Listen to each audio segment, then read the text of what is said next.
anxiety disorders could be treated faster and more effectively if we can avoid 4 common mistakes. Mistakes that, unfortunately, are still made far too often in psychotherapy. Welcome to Rethinking Psychotherapy, the video series for anyone who wants to help their clients, or themselves, live with more ease, confidence, and self-determination. My name is Klaus Bernhardt. I'm the author of several bestsellers on mental health, and together with my wife Daniela, I run the Institute for Modern Psychotherapy in Berlin, Germany.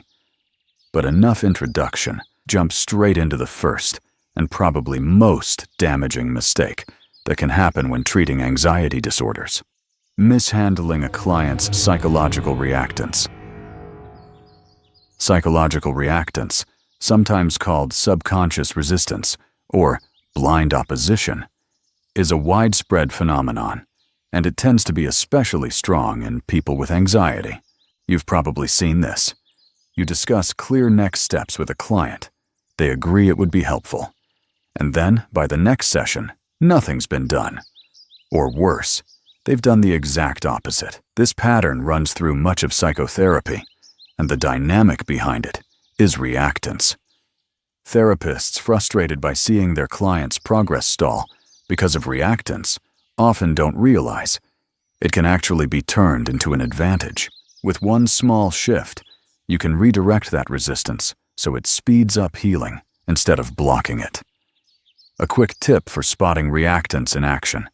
It's there when every second sentence starts with no or yes, but. No, that just won't work for me. Yes, but.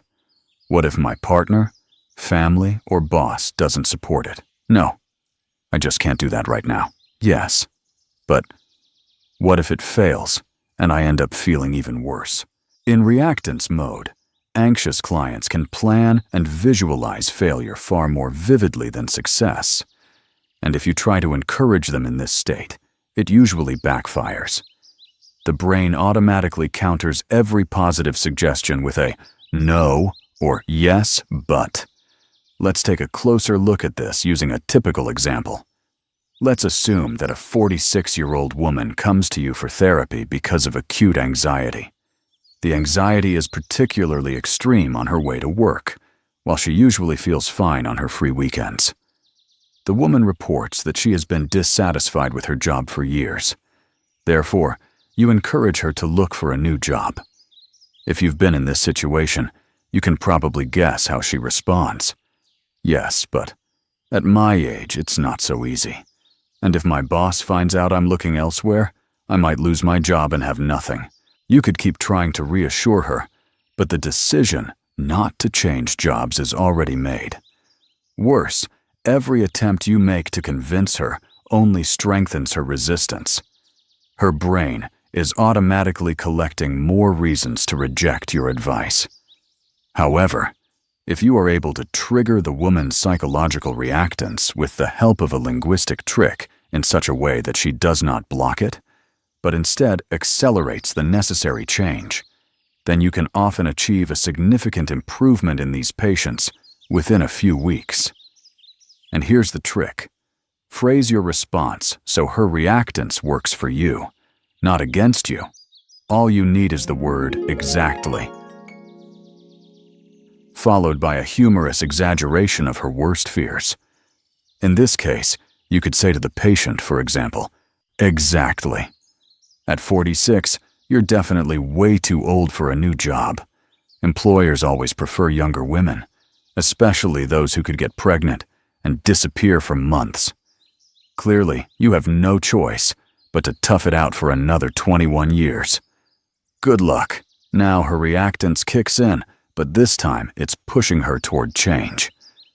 No, I can't do this for 21 more years. No, younger women have it even harder sometimes. No, of course you can get a new job at 46. My friend just did. See the difference? With just a few words, she starts generating her own arguments for why change might be possible. And if you anchor these new thoughts, she can draw strength from them for days. You'd be amazed how often this subconscious resistance stops people from making the life changes they need to heal, and how often therapists unknowingly make it worse. When I train colleagues at our institute, I see two reactions. 1. Excitement, because they see how powerful this tool is. 2. Immediate reactance, statements like, "Oh no, I could never speak to my clients like that." Yes, but what if they don't get the humor and think I'm not taking them seriously? Which brings us to the next mistake, limiting beliefs. We all know our clients can be masters at producing negative self-talk and believing it. But after training hundreds of psychiatrists, psychotherapists, psychologists, and licensed counselors, I can tell you, we therapists fall for our own limiting beliefs too, myself included, and that can seriously affect our work and our clients' progress. In the next episode, we'll look at the common lies we've been telling ourselves for years and why we keep falling for them. I hope you'll join me again. Until next time, take care and see you soon for another episode of Rethinking Psychotherapy.